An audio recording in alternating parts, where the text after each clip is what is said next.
what's your emergency? Welcome back to That Weewoo Show, a podcast where we watch and discuss episodes of the ABC show 911. I'm Ellen. I'm Alice. And I'm Bex. Thank you to everyone who's listened to all our episodes so far. We are halfway through season 2. Woohoo! Amazing.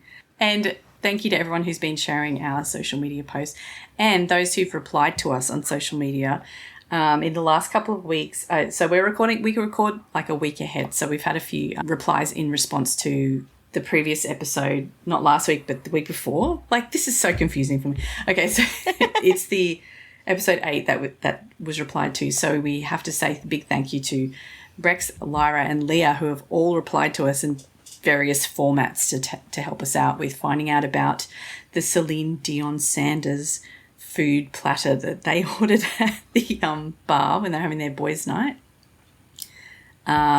This is like a combination of Celine Dion and Dion Sanders, who is a sports person. So that's good to know. Thank you. Still want to know what's on that platter. Yeah, I mean, who knows? It could be anything. It could be poutine. It could be like chicken wings and poutine. Maybe, yeah. Maybe. If anyone knows about I think this is a made up thing. Anyway, we also had Lyra helped us out with the accident with the handbrake where... So the Thomas or Mitchell. I never remember which one is which. No, I can't remember either. But yeah, where the handbrake failed and he was crushed by the car, that's actually based on a real accident that happened, and it was a mechanical fault with the car. So that is very tragic, especially based on a real story. So, damn. Very sad. But we have had one episode since then anyway. Alice, you want to remind us what happened last time? So last week on 911, we learnt how Hen got her start as a first responder. That was it. That was the episode. Short and sweet. Encapsulated. However, because we've actually got some stuff looping back in this episode from the episode before that, we saw Chim and Maddie's blossoming relationship, and in Eddie's life, Christopher's mother returned. So dun, dun, dun. We'll be following that up a bit this week. So this week is the Christmas episode, which aired November 26th because for whatever reasons they weren't actually going to be airing episodes during the holiday season. So the summary says, the holidays are naughty and nice for the first responders who must deal with a stampede at a toy store, which did not happen in this episode. Wait, mistletoe... Yeah. Summaries.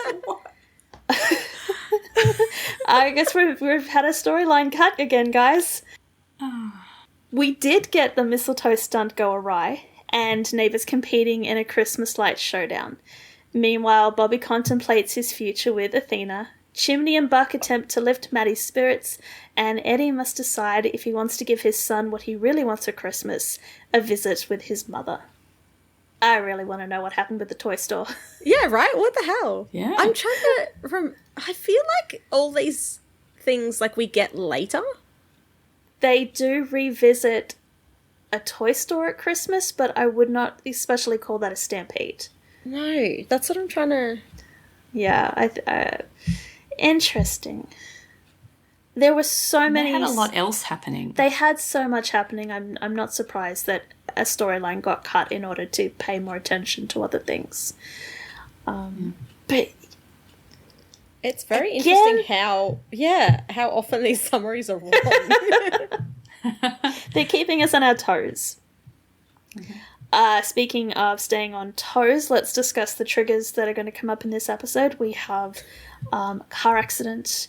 If you are particularly prone to claustrophobia, you probably don't want to watch this episode. We have flashbacks to domestic violence. There is quite a lot of blood in this episode.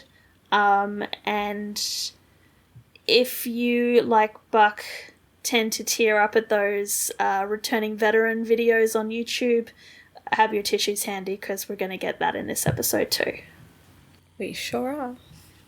So we're going to start the episode with the neighbours locked in a Christmas light showdown. No stampeding and no toy stores. Not this time, no. I love Christmas lights. I wish that more people did Christmas lights around where I lived the way they do in the States. Because we have some people do Christmas lights, but we, like, if I want to take my kids to see the Christmas lights, we literally have to get in a car and drive from house to house. Yeah. There's no, like, entire neighborhoods that do it. Oh, we have a whole street just up the road from me that do it. Like, you can just walk through the street in every house. Yeah. Yeah, we don't have that here. It's like one house in this neighborhood and then there'll be another one like 5 blocks down. Oh, that sucks. We definitely don't have houses where people are standing outside handing out like hot cider and cookies and all that kind of jazz. No. We have a few here. I think the other states just suck. I think I'm spending Christmas with you then, Alice. I think so, yeah. Although I'll have moved by then, so we'll have to go for a drive to the street, but still. As long as you're driving. There's there's a street literally like within walking distance from me who all go out. And then there's a couple where friends of mine live and they've got little kids, so they go every year. And they've actually made friends with the family who do it, and they deck out their entire house. Oh, wow. And, like, you walk through the entire house and into the backyard and everything like that. Wow. So like a Christmas version of a haunted house. Yeah. Do they have giant nutcracker statues like these guys do? I don't know. I haven't been to that one, but we do have like the big inflatables. We have them around here. Yeah, there was one not like it was a drive from my place, but nearby, and they had like this Santa, which I reckon was like 10 meters high. It was so tall. It was like. I hope they didn't try to set it up on their roof. The house. It was ridiculous. Yeah. Maybe not 10 meters high. That's pretty high. Maybe 5 meters high. It was really tall. Well, that's the snowman in this episode is 20 feet. So it's huge. Yeah, it's not outside the realm of possibility. So this dude is like, there's 2 houses across the road from each other that are all lit up, and their yard is just like full of lights. And this guy is like complaining to his wife that no one is coming to see their lights, and what do they have that we don't have? And she's just like, come on, like, well, let's just be happy with what we've got. I do love, she's like, it's Christmas time, let's just be grateful for what we've got. And he's like, no. No. I refuse to be grateful. I've got an idea. I have a better idea. Which brings up the 20-foot tall inflatable snowman, which in his infinite wisdom, he decides that the perfect place to set that up is right on top of the roof. Yeah. Yeah. So, so he climbs up onto the roof. He's got the snowman in a bag over his shoulder, gets it into position. Everybody's watching him.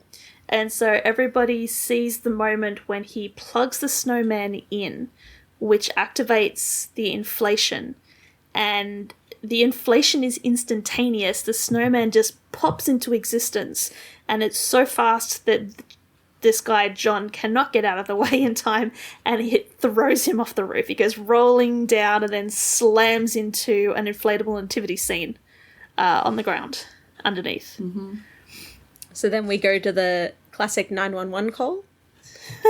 And John's wife is, like, just says, I think Christmas killed my husband. Yes, we are back to the 911 calls being purely transitional and not at all informative. Not at all helpful. Yeah. No. So the 118 are deployed just for a change. Well, it wouldn't be much of a show if it was different people every time, would it? It could have been the other members of the 118. Come on.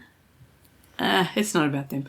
Eddie takes one look at him and he just rolls him over a little bit and looks at the back of his head and goes, no spinal damage. It's like, I don't think that's how that works, Eddie. They've infected Eddie with their like X-ray vision still until he gets imaging. This was another episode I watched with my mother, who again is a member of the State Emergency Services. Oh, what did your mum say about this? And an ex-nurse. And they're just like, no apparent spinal damage. And she's like, how did they do they have X-ray vision? Like, Yeah. I'm like, Mum, shh, they're just that good. Oh no! I think what we need to do is we need to like compile a clip show of their best looking at a patient and immediately diagnosing them, and just show the clip show to your mother and have her like react to them. Oh, she'll be I think that'd be horrified. hilarious. Absolutely horrified. But yeah, Bobby also asks how it happened, and John just says snowman pushed me off the roof. But it was okay because the baby Jesus broke his fall. Yeah, which Buck helpfully says it was a Christmas miracle. And oh my god, I like after watching Hen Begins last week, like I love Hen Begins, don't get me wrong. It's a great episode of like going back to, you know, where Hen begins. But I missed the rest of them so much. Yes. Yeah. And I was just like, yes, I missed Buck's idiot sayings so much. And he has some really good ones this episode. Yeah. We'll also mention that for a Christmas episode, like I think a lot of Christmas things will take on like a religious overtones, but this episode, this is the only time that Jesus is mentioned in any way. Like there is no other religious connotation with this episode. It's a very secular episode. Yes. It is, yes. Yeah. So they carry John to the ambulance, and all the like the crowd that were there for the Christmas displays are taking photos of him. And the wife's like, look, John, you finally got your wish. Everyone's taking pictures. And he's like, this is the best Christmas ever. And it's like, dude, that's so weird to get excited about. But yeah, when you might have some spinal damage going on. Oh, no. Eddie's sure he doesn't have any spinal damage. Eddie said he has no spinal damage. He's good. Right. And we know that this is going to be a Christmas episode because once they get John into the ambulance and slam the doors, somebody has hung a wreath from the back of the rescue ambulance's doors. Just in case we hadn't figured it out from the entire first scene being Christmas themed. That kind of really just really drives it home. Christmas. Really does. Yeah. We're off to the Grant household now, and Athena has a massive box that she's got bringing into the room, while Bobby is there trying to untangle Christmas lights, which I swear to God have some mind of their own when it comes to being like, no matter how well you can like bundle those things up in a neat way, they will always get entangled during the year. Yes. It's like they move inside their boxes. They sit inside a box completely still, and somehow over the 12 months between Christmases, they're like, nope, not staying. Yeah, by the time I get around to taking down Christmas lights, it's usually like a lot less than 12. Yeah, true, actually. Athena says that, you're fighting a losing battle there or something, and Bobby's like, yeah. But Athena goes, maybe you'll have more luck with the next project, and then hands over whatever the box is that she got. I thought it was like a bike or something. It looks like a go-kart. Yeah. But that seems to be like a really weird gift to just randomly have a go-kart for your like backyard or up and down the street. But what do I know? Apparently it's something that Harry has been talking about for months since he saw it on a YouTube video. As you do, yeah. Bobby is just reminiscing, remember when, Christmas presents and toys were simple things like lawn darts, which Athena has no idea what he's talking about. And I think the only reason I know what he's talking about is because I saw a TikTok video about like the worst toys in America that got banned, and the lawn darts were one of them. And if nobody else knows what I'm talking about, they're these metal spikes with plastic feathery material at the end of them. Oh my God, so they're literally like a dart. They like are a dart, and the whole point of the game was you would like stand out in your backyard with a hoop and you'd try to throw them to land into the hoop. But they were light enough that they could get picked up by the wind, but they were also heavy enough that if you got struck by them, they would cause quite significant damage. And there's a lot there's many instances of children being impaled in the head and getting serious brain damage or losing eyes from these things until the government finally banned them. Oh, God. Oh my God, I just looked up a photo of them. They literally are just darts that you what the hell? And Bobby's telling this story about how his brother would like throw them straight up in the air so that they would come plummeting back down, and Bobby would be running around like a chicken with his head cut off trying to avoid. Impaled.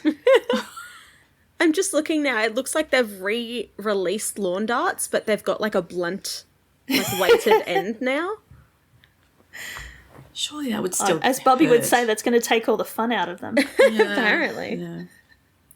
I mean, if I've learned anything from How I Met Your Mother, the games in Minnesota are like pretty dangerous as it is. So I mean, they strap knives to their kids' feet from very early ages, so I'm not like ice skates. I'm talking ice skates. Okay. What are you talking about? Ellen's just like, what? I was like, what new torture is this? I mean, I come from a very hot place. Ice skating is not high on my list of things to do as a kid. Yeah, I ice skated a lot as a kid. Not on like actual ice, just in a rink. That is still actual ice, but you're not talking about like out on a lake. Yeah, like not on a pond. Yeah. All right, Well, back to the episode. Bobby does say that this is going to take more than, that it's a minimum 2-hour assembly. So he doesn't know if he's going to be able to do it. And Athena's like, maybe you could just sleep over. Gives him like the bedroom eyes. They can make a night of it. Hot chocolate, a little Nat King Cole. Bobby's is that into it. why Nat King Cole is playing at the end of the episode? Sorry, Penny just dropped. Okay. So Bobby likes the sound of that, but Athena says, you know what would be even better? If you didn't have to sleep over at all, because you already lived here. Yeah. And Bobby's just like, And what? she's all flirty. Bobby looks like he's just been sucker punched. Yeah, so like Athena even says, you look like you're praying for a 911 call. And he's like, no, I'm not. Well, maybe just a little one, like a cat in a tree. It took Bobby by surprise. And Yeah, clearly they haven't discussed this at all. Oh no, she's apparently just sprung this on him. And she does reassure Bobby that she's not trying to give him an ultimatum. She's letting him know that she is ready to take the next step. Although it's clear that he might not be. Yeah, she even says that she knows the idea of an instant family probably rings a lot of bells after, what happened with Bobby. Which, just to recap, he burnt his apartment building down and killed his family. By accident. He didn't mean it. You make it sound like he did it on purpose. And if the building had been up to code, it wouldn't have burned as badly as it did. So it's not all his fault. It's not entirely Bobby's fault. He just has a lot of blame for himself. Yes. Yeah, So that's right. But we're not allowed, or Bobby's not allowed, we're not allowed to linger too long on this proposition because we are going to look at what happens when two other people move in together. We're up to Chim's apartment the next morning, and it doesn't look like it's going well for Chim. Because I think we've seen Chim's apartment a couple of times, and he looks like he's very neat, he's very tidy. There is shit everywhere. So much. There's clothes, there's shoes, there's a towel. On the wooden floor. Oh my god, Buck. Yeah. But yeah, so Buck is just doing push-ups in the middle of the lounge room, blaring music. He's very clearly, he's the morning person. He's like, get up at the crack of dawn, throw open the windows, ready to greet the day. Whereas Chim's like, he's going to leave it to the very last second and he needs like 2 liters of black coffee and stillness and darkness and quietness in order to start his day. They're not very compatible, which is why No, Buck's doing his push-ups and he looks up and sees Chim and he's like, "Morning, Rumi." And Chim's like, "Yeah, about that." And immediately we go to Maddie's house. Yeah, I mean, props to Chim, I guess, for like protecting his space and just booting him out straight away. But I mean, I would. Well, to be fair, the last episode, well, the one before Hen Begins, like, Buck came over to watch the football, I think, and then just didn't leave. Yeah. So, like, don't really blame Chim. But yeah, we immediately go to Maddie's new house, where Buck has a bag and says, yeah, it looks like you're stuck with me again. And Maddie's like, "It's okay, I have a new air mattress waiting for you." And Buck's like, "You saw this coming?" And Maddie just goes, "You didn't?" Like, clearly Chim has been messaging Maddie this whole time, just like, "Oh my fucking God, I can't stand him. Like, I don't know what to do." Like, and when he's Buck doing my walks head in, there is a box with an air mattress and new sheets on the floor, in the entranceway, just waiting for him. Yeah. So... And he looks down at the mattress, and then immediately we cut to another bed with Shannon and Eddie, like, getting it on. Oh, this was... I think it's post getting it on. Yeah, it's post getting it on. But yeah, I totally forgot about, like, this, and I'm watching this with my mother, and I'm like, even though I'm in my 30s, like, in my 30s, and I'm still just like, oh my God, I can't watch sex scenes with my mother. She'll know that I know what sex is. Pretty sure she knows that you know what sex is. Oh, she absolutely knows that I know what sex is, but it's still really awkward to it because I'm like, oh, I wonder what they do. Gee, Mum, wow. They must have been doing push-ups in bed. Yeah. Yeah. But Shannon says, "Oh, we suck at this." I'm like, "Oh, geez, this must have been pretty bad." And Eddie's Eddie like, "Really? disagrees. I feel pretty good about how that went down." It reminds me of, I have this mod on The Sims that, I know, like, Sims is totally off topic, but I have this mod on The Sims that, like, gives them, like, sexual preferences. Right. And I had this married couple, and whenever they'd have sex, the guy would always get this moodlet about how great the sex was. And the woman would just be like, "Yeah, it was okay." And it just, every time, and I was like, the poor woman's just like, "Yeah, like, it was okay, like, it scratched the itch." And the guy's like strutting around, just like, "Yeah, that was the best sex of our lives." To be fair, Shannon's not talking about Eddie's performance in bed. She's more talking about the fact that she has obviously come over to talk about things and work things out, and they've just ended up in bed together. Which Eddie thinks is a completely acceptable way to work things out. Oh dear, Eddie. Is this another one of those people who don't know how to use words? Yes. Okay. He is very Dean Winchester coded. Mm-hmm. They do talk a little bit. Shannon asks whether Eddie is going to get a Christmas tree. And Eddie says that yes, it is the day of the annual tradition of convincing Christopher that no, a 16-foot tree does not fit inside the house. And Shannon tells the story of the Christmas before Eddie came back. She caved and she bought the 16-foot Christmas tree, and ended up setting it up in the backyard because, of course, it wasn't going to fit in the house.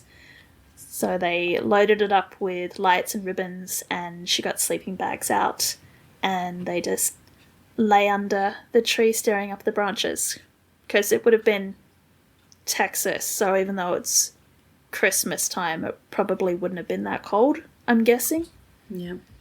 So then Eddie kisses her and gets up, and I have no idea what happens in the rest of the scene because Eddie is shirtless and he's got these grey sweatpants on that are riding very, very low on his hips, and he's got that V on his hips and the abs and the chest and the...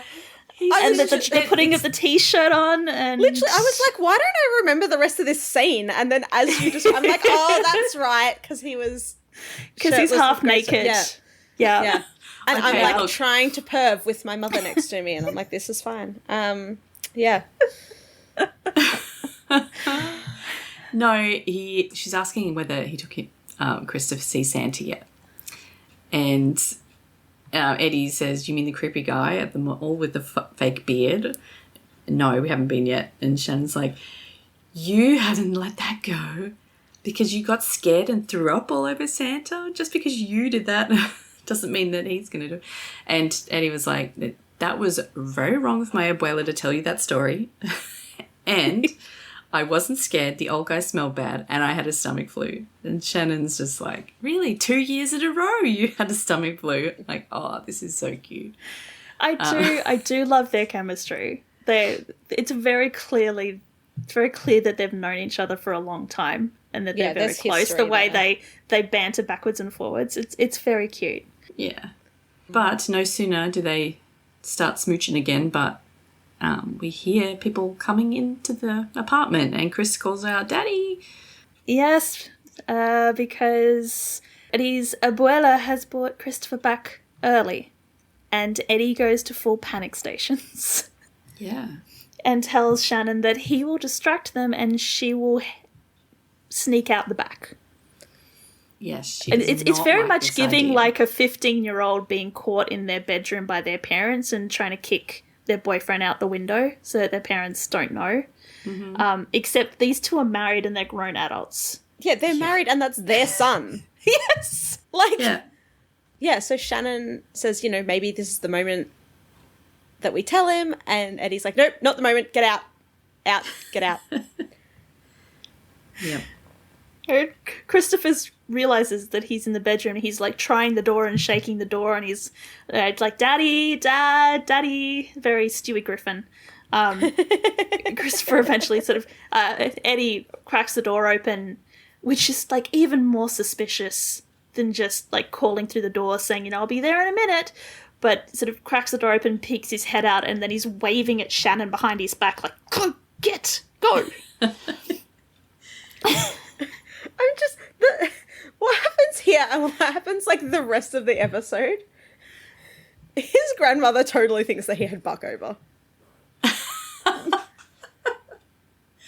Well, he goes out there and then she goes, "Have you got company?" And he's like, "What are you talking about?" And she's like, gesturing down at the, the coffee table where there's a bottle of wine and 2 glasses that clearly had wine in them.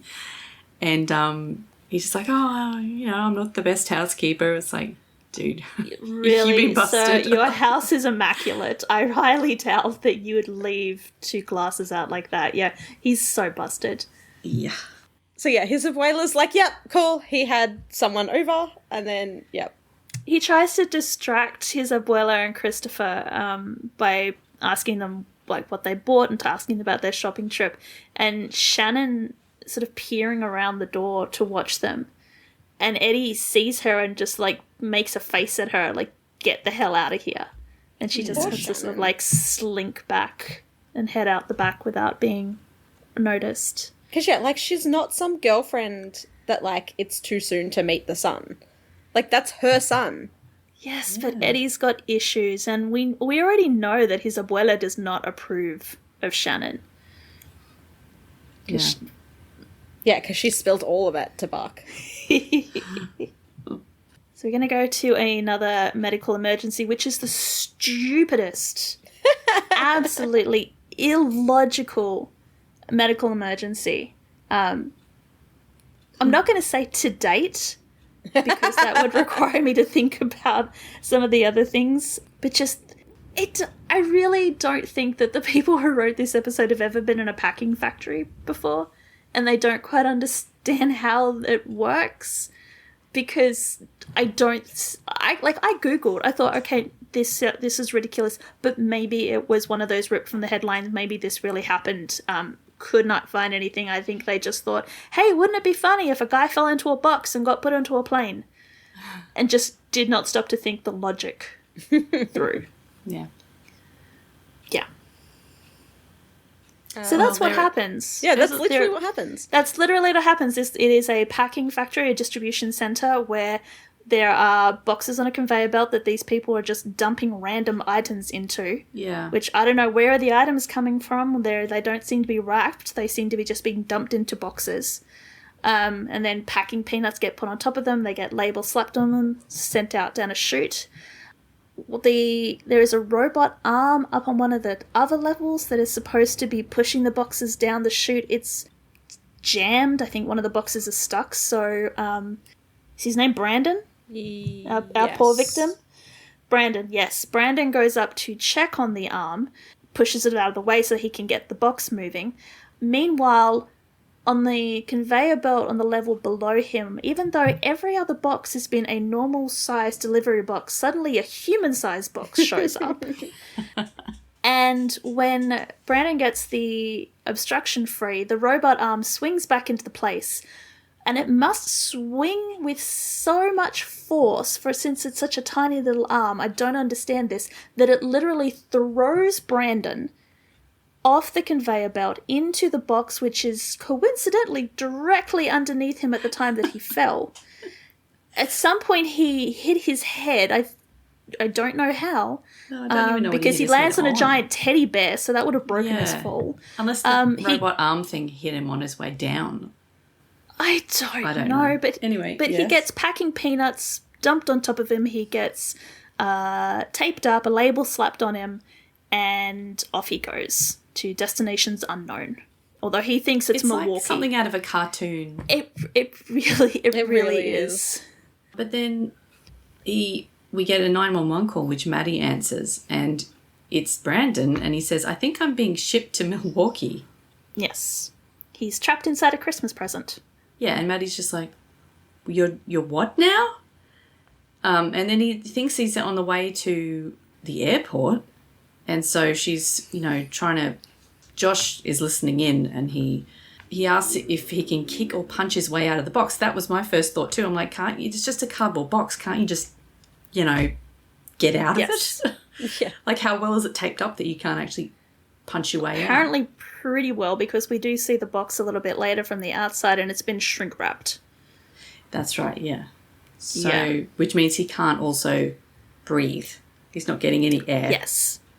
So, Josh tries to contact the warehouse to find out where the truck is, and Brandon suggests that he maybe should call his mum and tell her that, just in case they don't find him. But Maddie says, no, stay with me because we need to find out where you are. So, and he's correct, because he reports to Maddie that he thinks that he's stopped, and we see the box from the outside. It's been wrapped with a whole heap of other boxes. It's being forklifted. Forklifted? Is that the correct word? Lifted out of the truck by a forklift, and being loaded onto an airplane. And so the reason that no one can hear Brandon screaming and kicking is because the forklift driver's obviously got noise protection, earmuffs on, and it's just loud on an airfield anyway. Mm-hmm. But it's all good, because somehow they find him.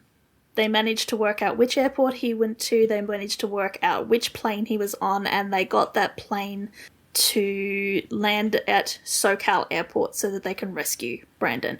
Yeah, when this guy was... When we were first doing the kind of intro to him, when he was talking to Maddie on the phone, that's right. It was after the intro, when we're trying to connect with him to make us worry about his well-being.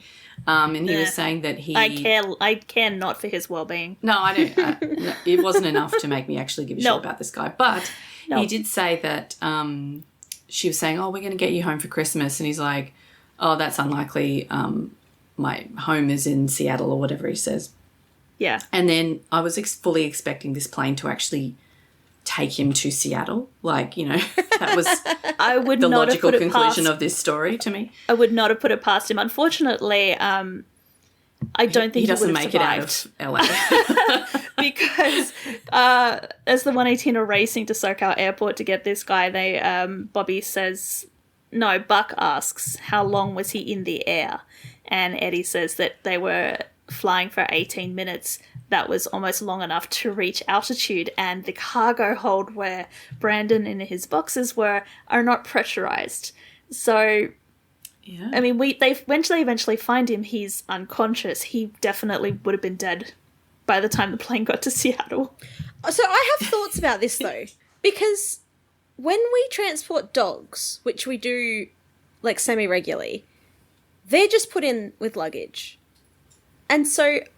Don't they keep them in, like, a pressurised area, though? They Maybe that's the otherwise difference. They'd be... But, like, your dogs go onto a passenger plane that just has luggage and cargo underneath, right? Yeah. Maybe Brandon got loaded onto a cargo plane, and so they don't I mean, they'd have to pressurize the section where the pilots sit, but maybe they don't Yeah, but the hole doesn't need to be... The hole? Necessarily, yeah.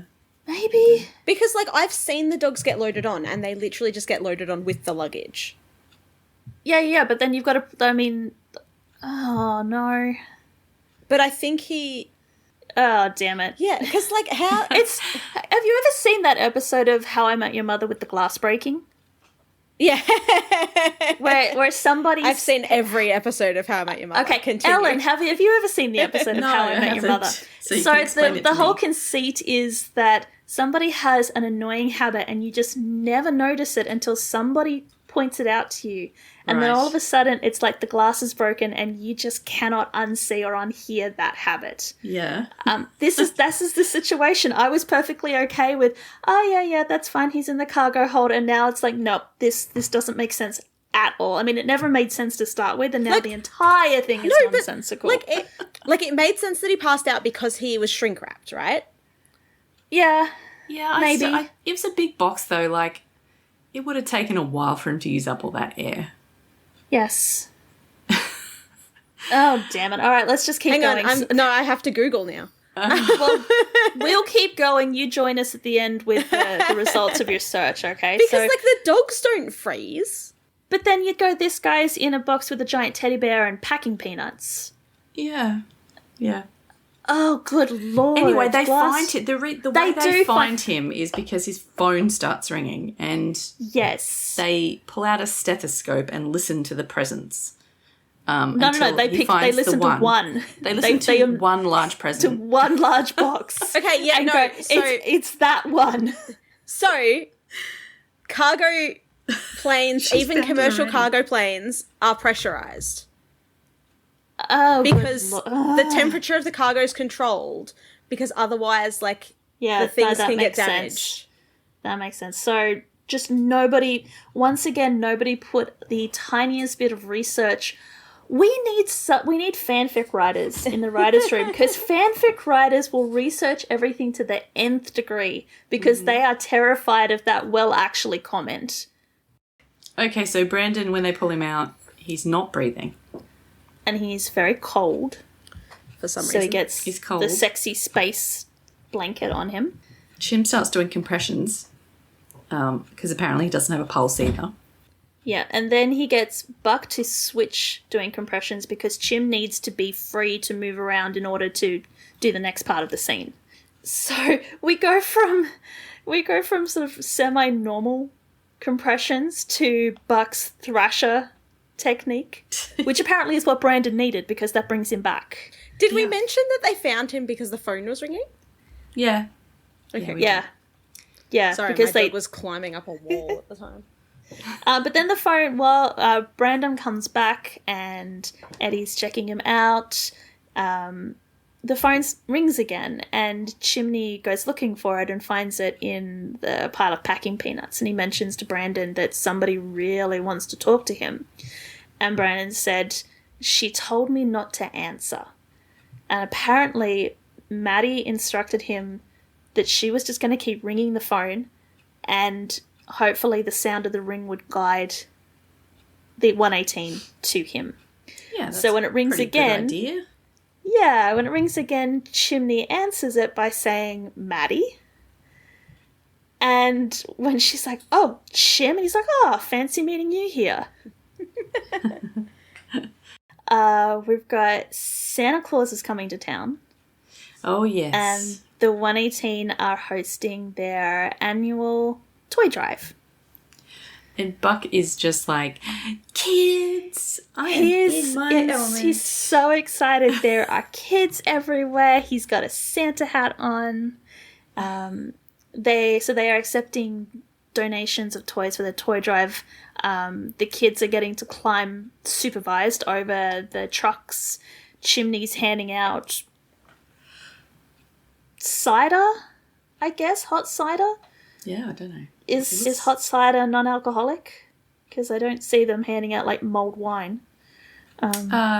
If you boil it for long enough, it'll be non-alcoholic. I'm not really let's go with that. Oh, I saw a clip of one of the contestants on The Bachelor who was talking about mulled wine. But because it's American, he's like, and it was mulled wine, and he literally thought it was moldy wine. Oh. And he was so surprised that it was delicious, and they had to explain to him the different spellings, that it was mulled, not mold. Oh, jeez, that's a bit sad. Well, bless his heart. I mean, if I hadn't actually been to a cold place where they had mulled wine, I probably wouldn't have known what it was either. But, you know, it is very delicious. Yes, it is. Eddie steps forward to take a present from someone who is donating a giant toy fire truck, and then looks up and looks like a deer in headlights because it's Shannon. Yeah. And she has decided that since Eddie is not answering her texts or returning her calls, she is going to buttonhole him in his place of work because he can't ignore her now. Yeah, maybe they can actually have a conversation that doesn't end up with them in bed. And as soon as she says that, in the background, Buck and Chim, like, both turn to look and just go, what was that? Chim does that great thing where he's got the ladle and he's pouring the cider and he's just mid-pour.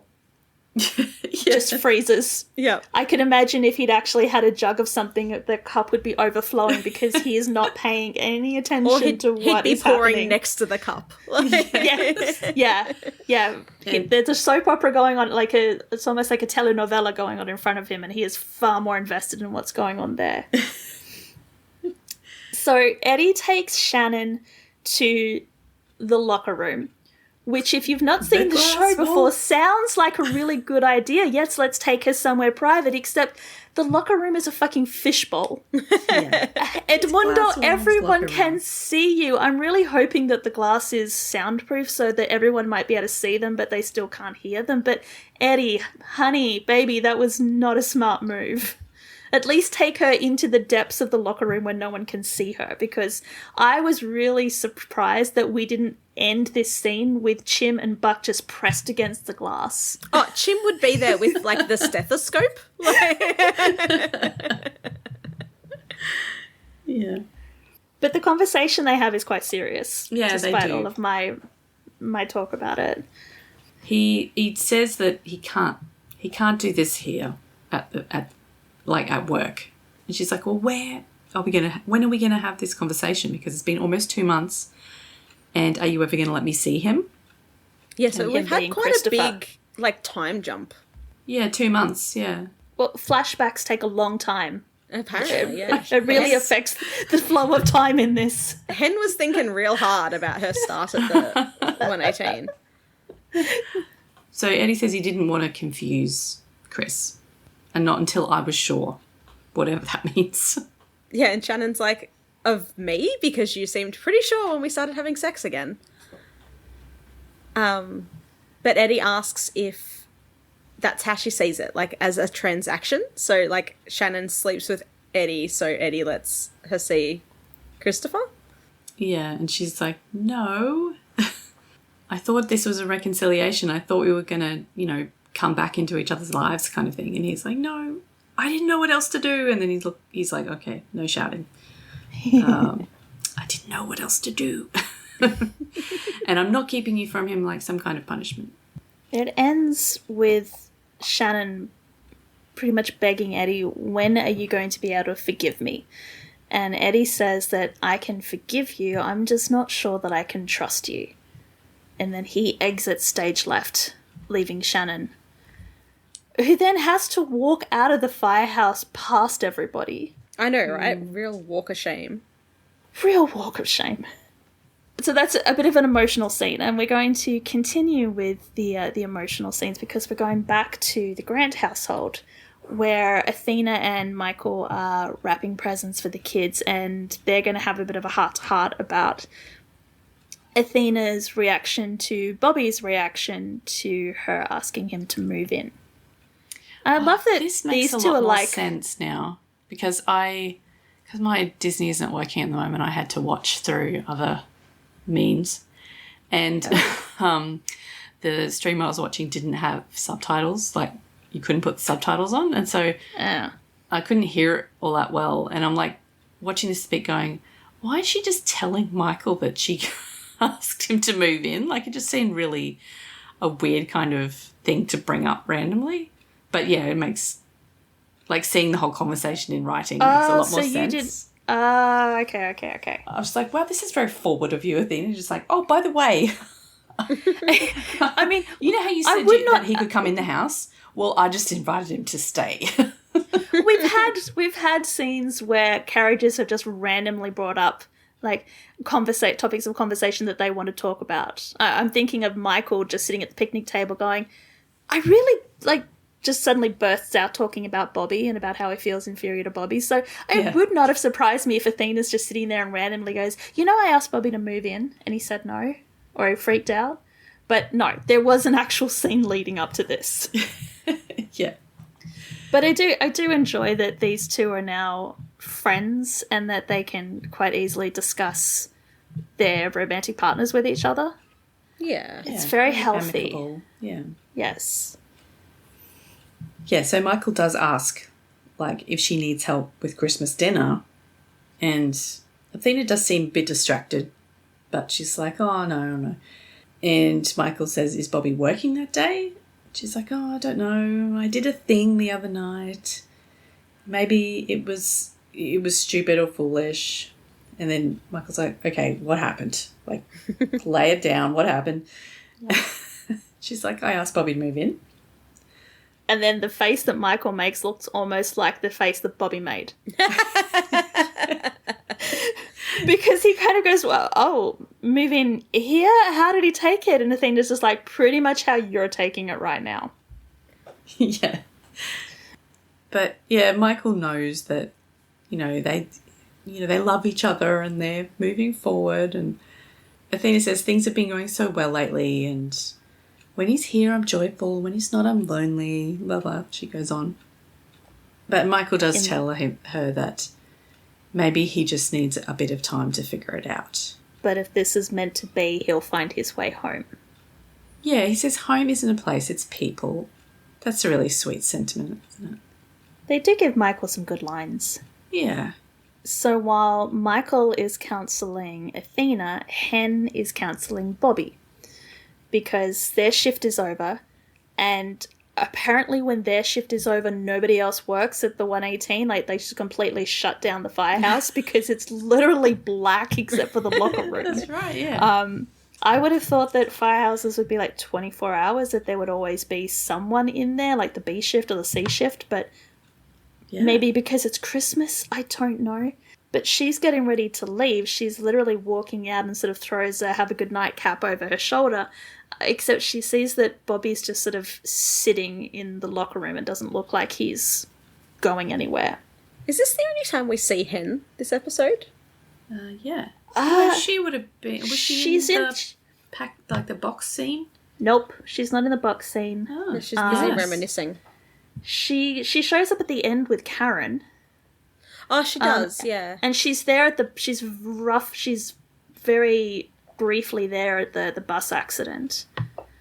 But I mean, she had the whole last episode. Yeah, she had a whole last episode, so I knew that she doesn't get a lot of airtime this week. Yeah. She needs a week off. Aisha needed a break from carrying the entire episode last week. Exactly. Yeah. So she checks in with Bobby and asks if he's all right. And when he tells her, yes, I'm fine, you have a good night, you go home, she doesn't believe him for a second and sort of sits down and it's like, come on, tell me all about it.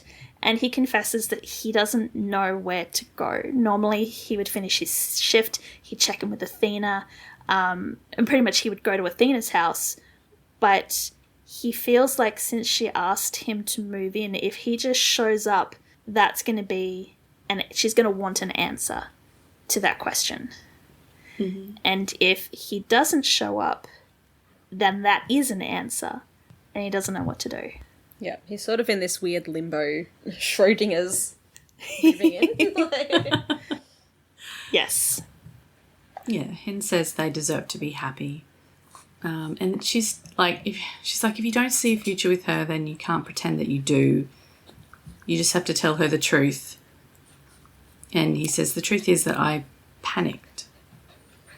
And Hen says, well, maybe that's your answer. And I'm like, that's not terribly helpful, Hen. I guess if you're panicking about it, then he's not ready.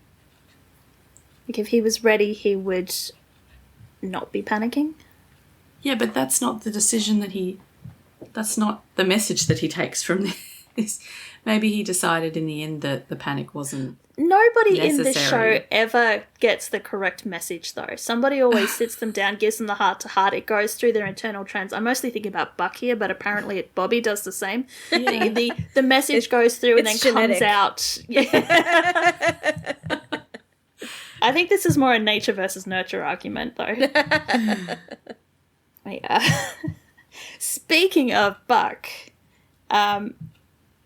while Bobby is grappling with his future, Buck is Christmas tree shopping with Chim and gossiping about Eddie at the same time. Because of course he is so invested in this.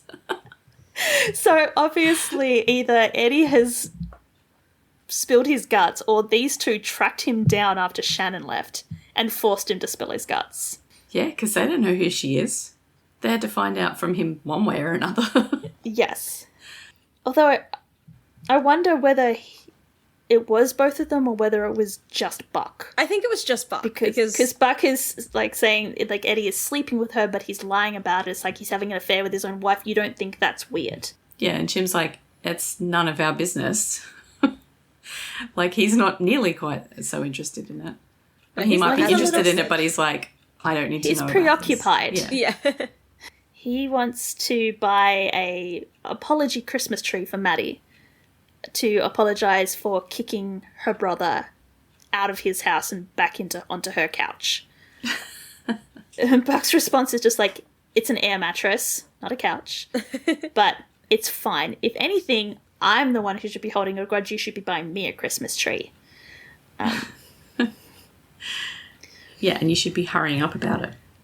Yes, Yeah. but Chim he's doing that thing that when you're having to make a purchase, it has to be the perfect purchase. So he's Googling Christmas trees as he's wandering around the farm. And I respect that so much. I identify with that so much. I would be doing the same thing. Yeah. Exactly. It's the the purchase paralyzation because you can't buy anything until you're absolutely 100% sure that it's the correct one. Like, I would absolutely go to a Christmas tree farm and be like, what do you mean there's different types of pine tree? Like, they're just pine tree. I just want a Christmas tree. There are apparently different varieties of Christmas trees. Yeah. So yeah, I'd be standing there Googling what's the best type of pine tree. Buck disappears to go find someone to help, and Chim looks up at the sky looking for his own help and asks the big man up in the sky, is like, I need your help here. And it starts snowing, which... Yeah, I'm like, you know, I'm pretty sure that never happens in LA. But Well, it's like it's a Christmas miracle. It's a sign. It's not. It's that he's standing in front of the snowblower and they've just turned it on, yeah. which he thinks is hilarious. But he does get help in the form of a man appearing and asking him whether the big man refers to God or was Chim praying to Santa. Well, the big man in the red suit. Yes, Santa Hareboji. Who's apparently the Korean... It translates to Grandfather Santa. It's the Korean version of Santa. He wears a blue suit. He does. He's got like this green hanbok on and a black kind of pilgrim's hat. Yeah, so But- this Jason guy, he's really tall. I don't know if Chim's just really short. But he looks like way taller than him. So he's the big man. He asks, is it an important purchase? And Chim says, it's for a friend and she really loves Christmas and I want to surprise her. And he just wants it to be special because she's had a rough couple of years. So, and Jason tells him that he'd go with the noble fir. It's a classic. So, but when Chim turns around to say thank you, this guy has vanished. Yeah, literally just vanished. Just adding in here that Kenneth is 5'6". He's 168. Brian, who plays Jason, is 188. Yeah, which is like, what, 6'1" or something? So, yeah, Brian is quite a bit taller than Kenneth. Back to what we were talking about. He just actually looks like a giant when he appears. And Yeah, Chim just looks up at him and is like, whoa, hi. Very intimidating. But yeah, when I first watched this, I was like, okay, there's something going on with Jason Bailey, clearly.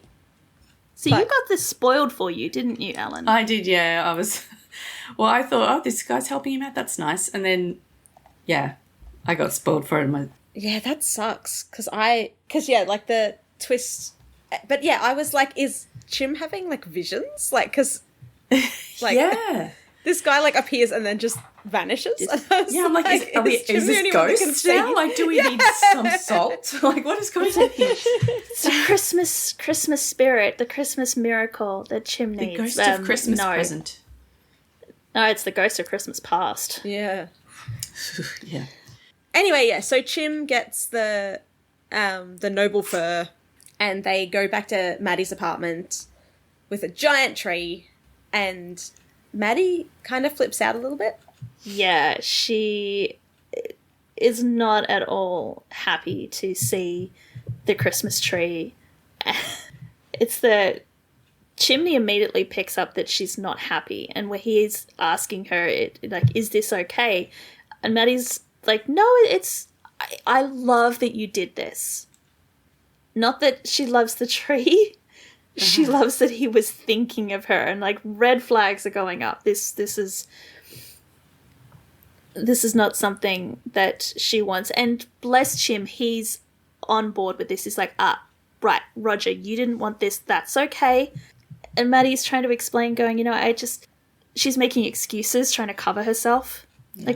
All my Christmas decorations are in Pennsylvania, and Buck's like, that's okay, I bought them all here. Yeah, so Buck sort of mentions that, like, Maddie always loved Christmas. Like, she did ornaments, stockings, cookies, made her own bows.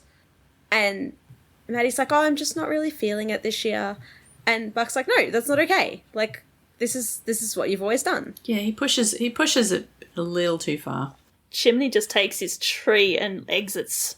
He's like, I'm not getting in the middle of this. I'm just going to take my tree and go while the Buckley siblings hash this out. Yeah, but Buck just snaps, so you hate Christmas now. Something else I can thank Doug for, huh? And it's like, oof. And Maddie says, no, I don't hate Christmas, but I'm starting not to like you very much. Yeah. You can't just come into my house and act this way. And Buck's like, come into your house. I'm your brother. Yeah, like, I live here too. We don't hear the rest of their argument, but we just hear raised voices, and Chim is dragging the tree back out to the street, where he puts the pathetic little handwritten sign that just says free tree on it. Yeah. Where did he get the sign from? Just don't think about it. Did he go into it was in the random unpressurized cabin. But yeah, the whole point of this scene is that Christmas is a bit of a trigger for Maddie, and she was really hoping to avoid it. We can also take from this scene that Chim is incredibly perceptive when it comes to Maddie's emotions and reads her incredibly well, while Buck is rather self-centered and cannot see beyond the end of his nose and just does not realize that even though he wants Christmas, the other people around him might not. Yeah, it feels like he's just forgetting that Doug is like a big trigger for her as well. Like, he actually mentions like this something else. I've got Doug. I can thank Doug for this, and it's like, well, that's a bit mean for you to mention it. To be fair, I don't think Buck knew the full extent of what was going on with Maddie and Doug. All he knows is that Maddie left him. And that Doug was a piece of shit, and that's about it. Yes. Because, when you're the older sister, like, you don't burden your baby brother with that. we, the audience, have seen the flashbacks. We know how badly Doug treated Maddie. Buck doesn't know that. And, like, Buck also has the history that Chim doesn't have. Like, Buck would have been like, yeah, Maddie loves Christmas. Because he would have grown up with Maddie making this big deal over Christmas every year. And so he just thinks that it's the same. Like, it's going to be the same. And it's like, no, Maddie's actually a different person now. I'm sorry, that just hit me. Yep. Whereas Chim never knew Maddie. Yeah, and he's trying. Maybe he thinks and so that he's just like, cheering okay, her up like, like if she put the effort into this, it would make her feel better. Yeah, but it's just making her feel worse. Yeah, so I don't know if I'd call Buck selfish. Like, he's well-meaning.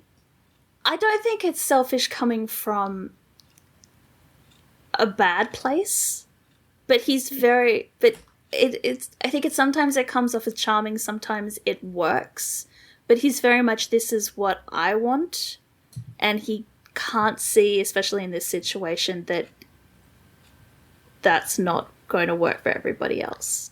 It's very much the Dean Winchester thing where it's like, well, I know what's going to be better for everyone, so I'm just going to do that, whether or not the other people want to do that. Yeah, I'm doing this for your benefit because I think it's the best thing. Yeah. Like, I don't care that you don't think it's the best thing. I think it's the best thing, so I'm just going to do it. Yeah. Plus, I really want those cookies. Yeah. So after some very emotionally weighty scenes, we're going to go for a little bit of lightheartedness, because we're headed off to Terry's tiki room, where you can have a kiss under the missile drone. And it's literally a drone with a piece of mistletoe hanging underneath it that a guy is driving around this Hawaiian themed, although that sounds a little bit racist to call it that, restaurant, and he's hovering the drone over the tables. It's kind of like kiss cam at the sports ball events. Yeah. And if the drone hovers over your table, you're underneath the mistletoe, so you have to kiss, and then the drone has a camera, so it's taking the angle that we see from the drone camera. Those photos would not be flattering. But they are available from purchase. You just need to ask your server. Just don't ask Travis and Jenna. They're too busy fighting. They are having Very an argument. loudly, too. Well, they kind of whisper to each other at first, and then later they're actually having a full-on argument. I do like the way they're kind of weaving their arguments and they're sniping at each other around their job. Yeah. So apparently Travis cheated on Jenna. He hooked up with some person named Stacy. And Jenna is quite disgusted by this. Travis says at least she knew what she wanted, and he stops at his table and is like, so do you guys know what you want? And when Jenna is finished taking her order, she tells her table that she'll be right back with their apps. Travis is heading to the kitchen to place his order, and she says, you like apps, Tinder, Bumble, Match, you're still on all of them. So I thought that was a little bit clever writing, the way that they welded those two things together. But it must have been so confusing for the people like at the table. Right. Or maybe they were entertained. Maybe they thought they were getting dinner and a show. Anyway, it turns out that Jenna says that it was too soon for Christmas with your family. And what's the guy's name? Travis. I'm calling him Travis. I don't know if it's correct. Yeah, it's correct. Okay. He says that he accuses her of being a commitment phobe, and you are looking for an excuse to check out. And then they manage to dodge the drone, which is flying around like crazy. Like, it's going very quickly around the restaurant. It is. And right at eye level, too. Yes. Yes, and she says that things were moving too fast. And she's not phobic, she's afraid. Yeah. He goes, that means the same thing. And then just as she turns around, the drone, like, flies right into her face. Yeah. And I did, like, look up. I was thinking, after everything else we've seen in this episode, I was going like, okay, is this just the writers making shit up again? But no, apparently the propellers on those drones are dangerous. Oh my god. And there are, like, I just dived into Reddit, and while those little drones that you can probably pick up at, I don't know, Radio Shack, wherever they've picked this one up from, probably couldn't cut your entire finger off, it could cut it quite deeply down to the bone. And a lot of the drone handlers have, you know, their hands are covered with, and their fingers are covered with cuts from where they've accidentally touched the propellers. So I'm going to say that drone in the face, slicing off the tip of your nose is probably not outside the realm of possibility. Why are they touching the drones so much? Like, we've got a drone and we just put it on the ground and launch it. Like, we don't... I'm guessing they're, like, catching it or something, or when it's coming into land, or the... Ours just, lands back where it took off. I will go out on a limb here and say that most of the people in the Reddit forums are men. So take from that what you will. Anyway, I did laugh at the 911 call. It's so professional. Because Travis calls and goes, "It's about my girlfriend's nose." And Jenna in the background just goes, "I'm not your girlfriend!" And then he's like, "What about her nose?" And he goes, "We can't find it." So we cut back to Terry's tiki room where Buck and Eddie are on their knees searching under the table for Jenna's nose. Oh, right, that's what they're doing. On their, yeah, okay. They're on their knees. Although I really wonder I know when you have amputations, when like you lose a tooth or if you lose like a finger or something, they do try to save the part that's been amputated or lost so that they can put it back on. Would it be that important? The tip of your nose? Well, I guess it depends how much of it was lopped off, I suppose. like a lot of your nose is cartilage, right? Like the end of it's not. Like I'm sitting here, I don't know about you, I'm sitting here wiggling I was my going to say, nose right now. Is anyone else poking their nose? I am wiggling my nose. I'm so poking my own nose right now. So there's an image for you listeners. Yeah. Your esteemed hosts are all sitting there poking at their noses, trying to work out how much of their nose is cartilage and how much of it is just like meat. I guess it's just easier to stitch. I don't know. To stitch it back. It'd be cosmetic. If you're a things, plastic surely. surgeon, You don't need the end of your nose for anything. It's just to make it look more normal again. Yeah. But yeah, Jenna's Bobby's sort of reassuring them while Chim's trying to keep her from breathing too much. Yeah, I think he's putting pressure on it. And Jenna sort of says it's not that bad, right? And Travis is like, yeah, they can reattach it, right? And Bobby's like, yeah, the cut's pretty clean. There's an excellent chance you're going to be good as new. And Travis is like, and even if they couldn't, I wouldn't care. Oh. And Jim just goes, might need to up your comfort game a little there, Romeo.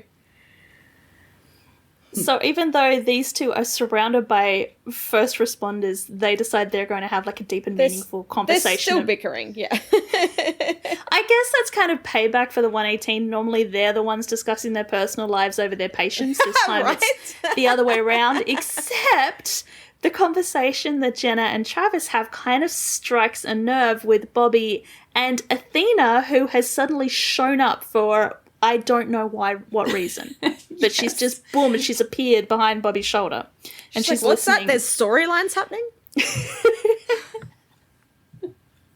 So Travis apologizes for moving too fast. But he says, I figured if when you know something, you double down, you go for it. But then Jenna backed off. And when she backed off, he ran away. And Travis goes, no, I didn't run. You pushed me away. Jenna said, yeah, because I got scared. And Travis says, yeah, because you didn't want to be with me. Doesn't that mean I'm supposed to let you go? And Bobby sort of chimes in at this point and says, well, maybe she didn't want you to move on. She just probably needed a minute. And Athena says, well, how was she supposed to know that? And thank God for Hen. who immediately knows where this is going and shuts it down. Because apparently she's the only one that's allowed to discuss her personal life. Yeah, she like counsels both of the couples at the same time. Yes. People aren't afraid of what they know. They're afraid of what they don't know. And it's a hard thing to hand someone else the keys to your heart and your happiness. Just stares at Athena and Bobby. Are you two listening? This is for your benefit. But then you realise that losing would mean losing a part of yourself. And then they're all sort Speaking of losing thinking, a part of yourself. They're all thinking about how much that's affecting them. And then Buck like pops up in the back and goes, "Hey, I found it." So we go to a DVD store. Yeah, they still have those not in 2018 apparently. Well, I thought at first that this was like a Blockbuster. But Well, I think it he's looks actually exactly buying like a this Blockbuster. outright. Because I thought it was a Blockbuster, but then we get a wider shot and there are like CDs. There's a music section and... Okay. So it's kind of like a Sanity or something. Yeah, I'm guessing that's kind of more... Sanities still exist? I doubt it. Online only, I think. The one Weed in type. my hometown is now a gelati shop. No. Well, there you go. Mine's like a dollar store. Yeah. But anyway, So Chim's in a DVD store and he's in line when someone body slams him from behind. yeah, and I didn't realize that was intentional. I really, when I was watching this episode for the very first time, I thought that this guy was just like clumsy and it was actually an accident. It wasn't until we got to the end of the episode that I went, oh, that Right. wasn't an accident. That was Jason intentionally body slamming Chim so he could pick his pocket. Yeah. Anyway, yeah, so Because it's Jason. it's Jason. They turn around, they apologize to each other for Jason running into him. And Jason looks down at the DVD that Chim's holding, which is Die Hard. And he kind of calls him out on it. It's like, that's your idea of a Christmas movie? And yes, Die Hard is a Christmas movie. I will Yeah. die on that hill. Die Hard's a holiday I don't care what Bruce Willis says. It's a Christmas movie. So, okay, I do just want to say how sad this scene is later. Because Chim's finally like, oh my god, I found someone who's actually seen the movies I've seen. He's bonding. He's bonding.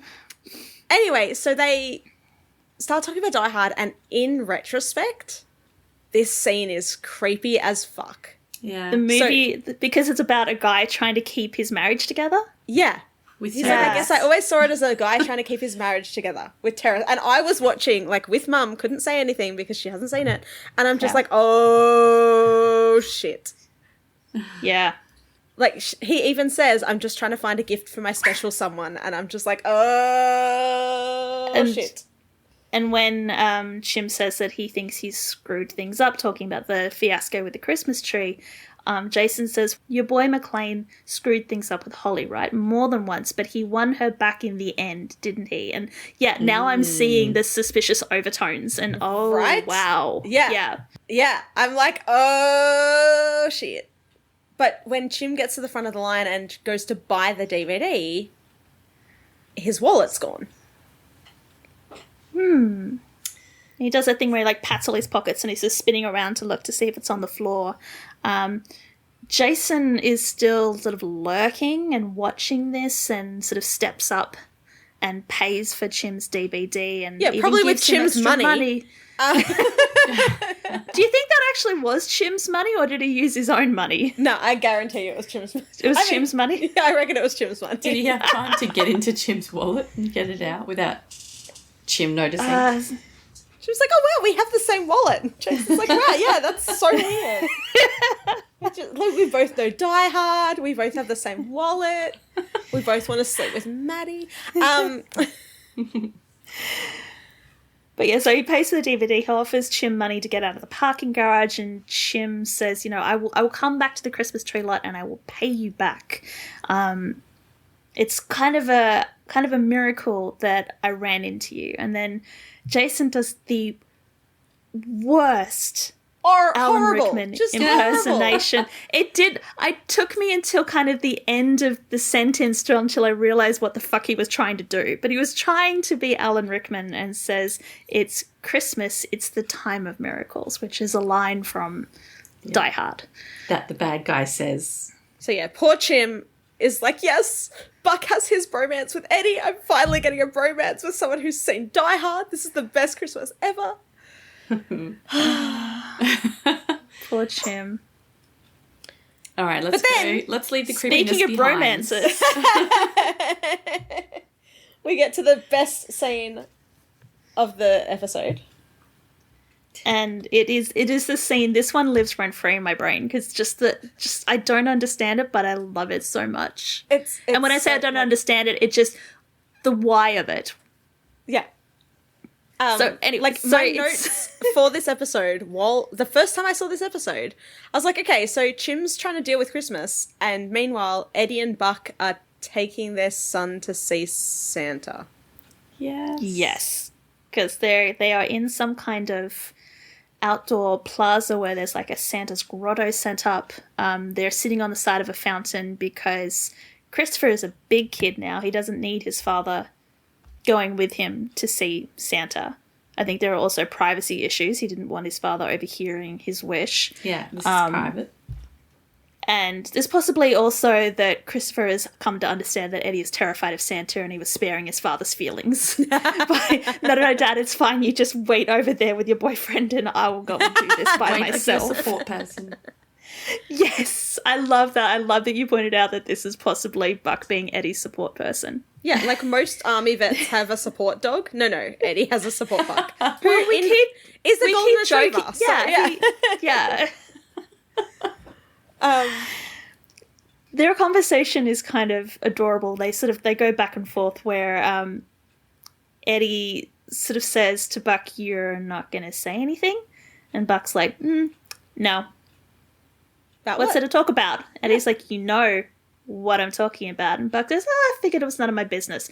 It's not. Yeah, that's what I'm saying.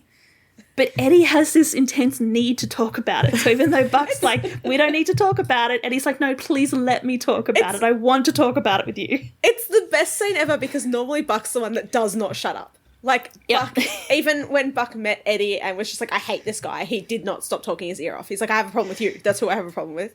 Yeah. Why is your name Eddie? Why? Do you have a kid? What?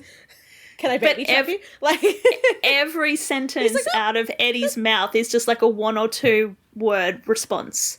Yep. It's like, yeah, it's totally understandable. Yeah, these things happen. It's fine. Never said you did. Totally understandable. It's great, and I just love that. Like with Eddie, Buck can flip the script. The script, because like with Maddie earlier, he was like, "No, I'm going to dig for information and push all your buttons like an annoying little brother." And this, he's just like, "Yep, you can say what you do, you boo. Yep, I gotcha." We do get a little bit of further information about Eddie and Shannon's history, because Shannon has kind of implied up to this point that Eddie was kind of just as guilty in this as she was, and here Eddie confirms it because he was saying that he tells Buck that when Christopher was first diagnosed, he was in Afghanistan, and instead of going back home, he re-enlisted for a second tour. So, as Buck said, he ran away. But while Eddie running away, everyone called him a hero. When Shannon ran away, everyone just called her evil.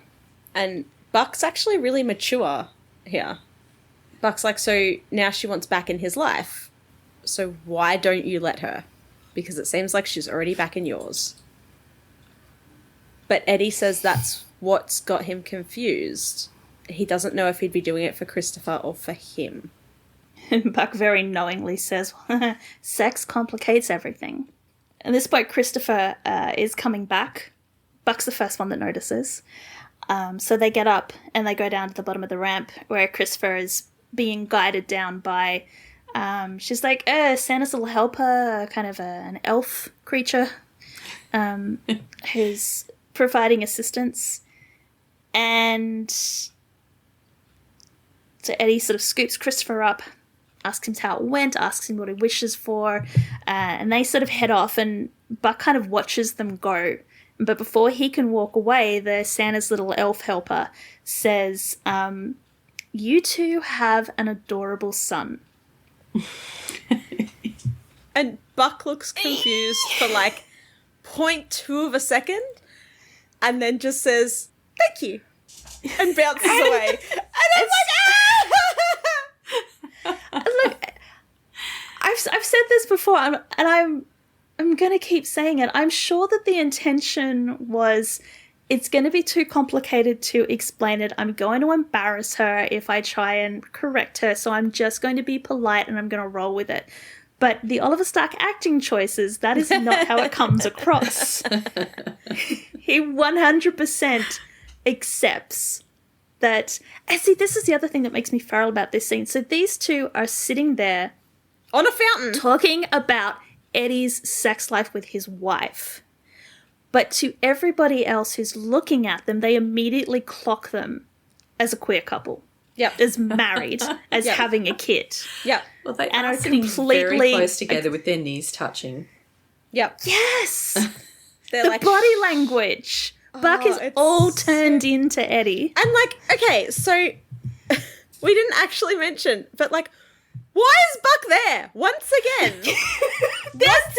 Eddie's support person. Eddie has taken Buck to a random family event that like normally would be a family thing. Like Eddie has, so we've already established Eddie has his aunt living in LA. He has Yep. his abuela living in LA. Yes. He does have his own vehicle, so he took is capable Buck. of driving himself. But again, we mentioned this sort of when we were talking in the group chat before we recorded. Did he take Buck, or did Buck invite himself? Yeah, like I can totally be like,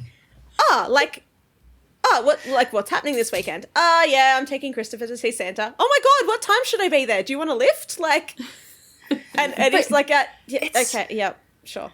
It's very interesting that in this sort of episode, which is all about families and all about Christmas and going to see Santa, which is a very family-orientated event. Eddie takes Buck! He takes Buck. But yeah, like, why? So Eddie met Buck, like, okay, over 2 months ago, because we know that Shannon's been back for 2 months. Eddie meets Buck and is like, yes, excellent. I never have to drive again because this guy has offered to drive me everywhere. So Eddie's just living his best passenger princess life.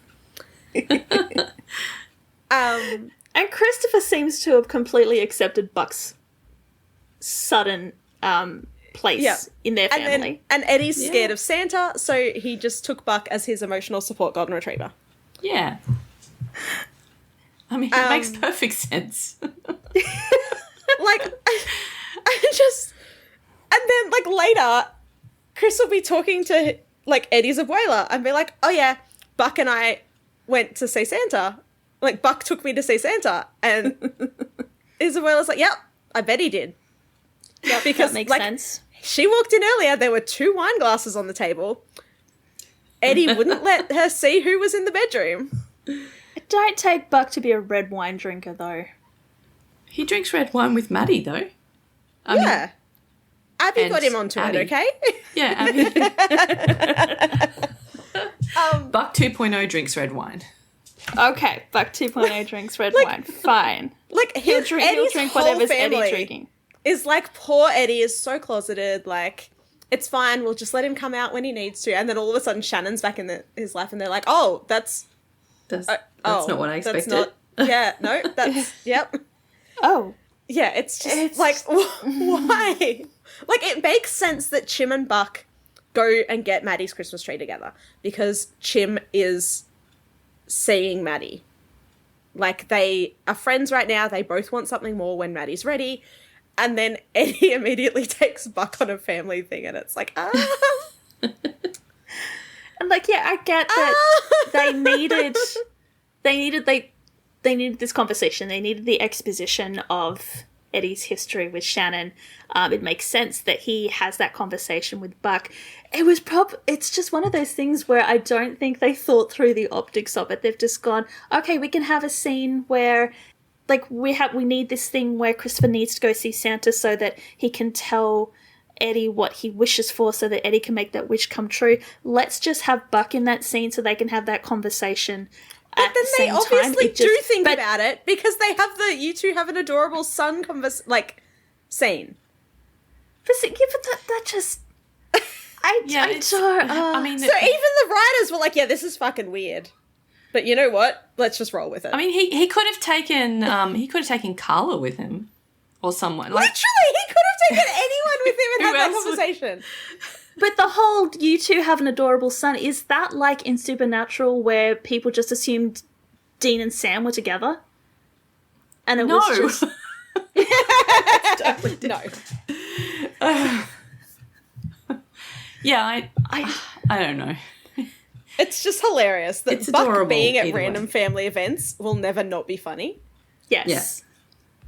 And it just keeps getting worse. I had seen the You Two Have an Adorable Son scene before I'd seen the episode, and so I was so excited when I saw it, because it's so cute. Like, his little face, he's like, thank you. Like, yeah, he is my kid. I'm just going to take credit for him. I mentioned when I was talking to Nell and Lucia about Buddy that this is the scene that convinced me that Buddy was real. Because when I started watching 911 for the first time, I knew that everyone shipped Buddy, but I went into it skeptical. Like, I'm not just going to start shipping these two idiots. I want to see what the show is doing that made y'all come to this conclusion. And then they got to this episode, and I'm just like, yeah, okay, I'm 100% on board with this show. Yeah, I see it now. Yeah, I was not a shipper, but they grabbed my face and went, look at this. It's like that thing, like, I don't ship them, but I have eyes. Yeah. Yes. You mean like everyone with cockles? Yeah. Exactly. Like, I don't do RPF, but in this case, yeah. Yeah. Came back into Destiel, and I'm just like, RPF is weird. I don't know what everyone's doing. Oh, okay, no, they ship each other. Yeah, okay, good. Yep. Right. Okay. Yeah, the payoff for the Santa scene is not everyone squealing and kicking their heels because, like, Buck and Eddie forever, is because Eddie manages to wheedle out of Christopher what he wished for, what he asked Santa for. He says that Chris asks if Santa is real, which is a little bit of a weird segue, but we'll go with it. And Christopher's kind of doubting Santa's abilities, because he said that when Eddie was in Afghanistan, he wished on Santa, like, he told Santa that what he wanted for Christmas was to Eddie to come home, and he did. So he's made a similar wish this year. He's asked Santa, he's wished for his mother to come home. And I guess he's wanting to make sure that Santa is real so that that wish will come true. And Eddie's just like, shit. Okay. I'm sure Santa will try. I'm sure that he will try. And that sign that he was talking about, the sign that it was time for him to let Shannon back into their life, I think this is it. Mm-hmm. Yes, okay, well, everyone get their tissues ready, because the next scene is... Oh my god. This will be a miracle if I can get through this without crying just talking about it. Okay, here we go. So there's a girl who is, like a young girl who's on a phone, like FaceTiming her dad, who is deployed to somewhere where it looks like it's daylight, but he's actually... Anyway, he's on the other end of the phone at the moment. And she says, it sounds like they're about to have a performance at school, and she says it's okay for him to FaceTime during the performance so he can see it. And what time will it be over there in half an hour? And Dad's so like, cute. oh, I don't care what time it is. I won't be missing out on my little girl's first solo. So the girl says that, I miss you, Daddy. It's been so long. It's like, oh, my God. So the dad is actually standing in a bus on his phone. The bus is in America. He's on his way home, and he's on his way to see her in person, and there's a lady sitting on the bus behind him, and she leans over and asks him if he's going to surprise his daughter. Yeah, because he's had this FaceTime conversation without earbuds in. He's just standing in the middle of the bus talking to his phone. So, of course, everybody in the bus everyone knows about it now. Like, he's also in uniform, I'm pretty sure. Yeah. Yeah, he's in, which uniform? He's in his service uniform. So, he kind of stands out. Yeah. Yeah, so he tells this lady that he's been travelling for 30 hours straight to get here. Jeep, Humvee, APV, helicopter, 737, and her bus. And my first question was, dude, why didn't you just take a taxi from the airport? Yeah. Because, like, the Jeep, the Humvee, the APV, the helicopter, that's all sort of, like, just to get him from wherever he was stationed to an airport so that he could fly back to the States. But then, yeah, you get in a cab and you take a cab directly to the school. You don't worry about getting on a bus. Yes. Because he's worried about missing a connection. I'm like, sir, if you're that worried about missing a connection, you just take it direct with a cab. Right. But then for the drama, like, it wouldn't have... We needed him to be on a bus for the next part to happen. Yeah. Because the next part that happens is that our Marine sees one of the fellow passengers steal a wallet. And he confronts the pickpocket. This part was weird. Like, why did we need this pickpocket part? Just to really remind everyone that pickpocketing exists. I think it's also just to show what a stand-up guy this Marine was, because, you know, this guy is a thief, and by virtue of that, he's not a good person, yet this Marine goes out of his way to keep him alive and is concerned for his well-being. Oh, the guy who got hurt was... Okay, that makes more sense. All right, yes. okay, I didn't realise it was the same guy. Yeah, it was the same guy. Okay. We do get a fun exchange where he confronts the thief, and the thief just sort of turns around and goes like, "Piss off, Top Gun." And in my head, I've gone, Top Gun is Navy, this guy is a Marine, and then the Marine goes, "That's the Navy's son, I'm a Marine." Like, yes. Okay, so I've never actually seen Top Gun. Like, I've heard a lot about Top Gun, but I've never seen Top Gun. I thought Top Gun was Air Force this entire time. No, they're Navy pilots, because they're the pilots on the ships. Yeah, had no idea. Like, my best friend was in the Navy. Had no idea that Top Gun was Navy. So now I'm going to have to call her tomorrow and be like, "So have you seen Top Gun?" And she'll probably give me a whole rundown on it. I was forced to sit through Top Gun. It's like an hour or something that I need of my life back. But at least now I can get the references. Although I was capable of getting the references without having seen the movie. I just know don't that like I've got Tom a friend. Cruise. Yeah, no. I just know that I've got a friend that's always talking about the gay undertones, so... Yeah, no, that tracks. But to continue this scene, the Marine tells our thief, "Just give that man his wallet back and I won't call the cops." And as they're struggling, the bus goes through an intersection, a truck blows through the cross intersection and slams into the side of the bus. Yeah, so I'm watching this episode, and while they're, like, bickering about the wallet... No, I think even before that. I think, like, when he was doing the FaceTiming, Mum's like, "Oh, this bus is going to crash." And I'm like, yes, I see you're already well-versed in the let's make you love this character before we attempt to kill them. That is 911. Because yes. Mum is, immediately, like, she wasn't even watching. She's, like, half watching the show while I'm trying to, like, take notes. And she's just like, "Oh, this bus is going to crash." Yeah. And then as soon as the bus crashed, she's just like, "I told you this bus was going to crash." I'm like, "Yeah, Mum, I've seen it before." Like, but also, yeah, like... Fortunately for our Marine, he was not injured in this crash. But he has, for some reason, probably just because he's a really good guy, hauled the pickpocket out of the wreckage, quite a ways away from the bus. And his carotid artery has been clipped. And so this guy's like field medic training has taught him to stick his finger in and hold the carotid artery closed so the guy doesn't bleed out. He's covered in this guy's blood. Like, covered. Yes. It's all like over one him. half of him is just, it's just red. as the 118 show up, the LAPD officer who's in charge of the scene says that it's mostly minor injuries except for that guy. Mm-hmm. Like, everybody else is fine, but this poor guy managed to get glass in the neck because they need to hold the Marine up a little bit longer. Everyone is okay because the bus is like on its side, like, and buses don't have seatbelts. So Nope, they were both standing. They both were thrown around. They both should be, pretty banged up at this point. yeah, But that doesn't work for the story. no, It works for everyone the else is story okay. if it's so they can focus on the Marine and the pickpocket, and Eddie immediately connects with this guy.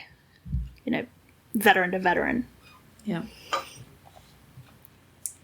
Yeah, they have a little, where were you, Leatherneck. Eddie says he was at Bagram, which was in Afghanistan, and he goes, Army? And Eddie's like, uh-huh. And then the other guy goes, nobody's perfect. But they sort of do switcheroo and put pressure on the guy's neck, and he's going to be okay. And then they say, thanks for your service, see you around. And the guy runs back to the bus to get his bag, but his phone's all smashed up. Why are they letting him back onto the bus? Yeah. Why is nobody stopping him? He didn't check with and anybody his pack- first. And his pack is very conveniently right near the open exit, window of where he leans in to grab his pack. He goes to check his phone and his phone is smashed. So A, he apparently can't check what time it is, and B, he's kind of, I guess, concluded at this point that he's not going to make it in time, so he was hanging out for that FaceTime, and now that's not even going to be a possibility.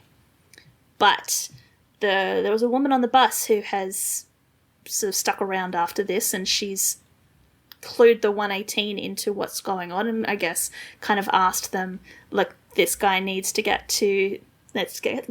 somewhere, can you help him? And Bobby and Eddie are like, yes, Yep, we're on it, we got him. Yeah, so they call him over and he gets in the truck with them. Which truck, Bex?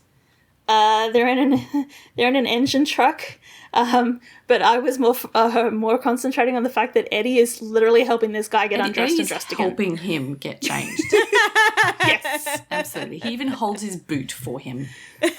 yes. Which I guess it's because it's a small space in the back, so the guy's got to get his boot up and he's got to put it somewhere. So Eddie's just just put it in my lap. That's fine.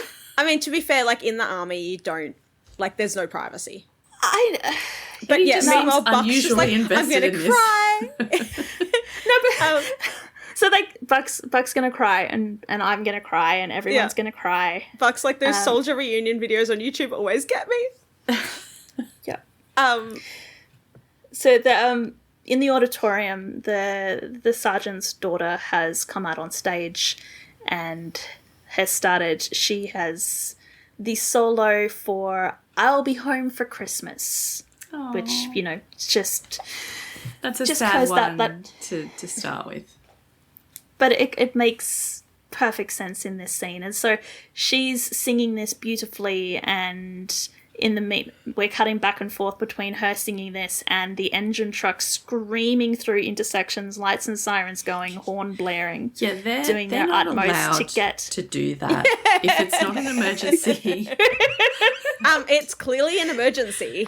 It's very much an emergency. A Marine needs to get to his daughter. I mean, God, Ellen. Yes. Bobby is there, so he's probably allowed to give the authorization, I guess. But I don't know.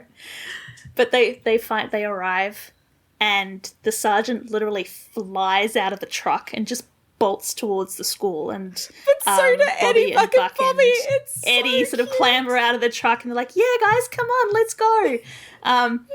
And then just bouncing after them. It's so the poor cute. driver's just like, "Oh, I guess I'll stay here then. Yeah, I don't get to come. Okay, No. fine."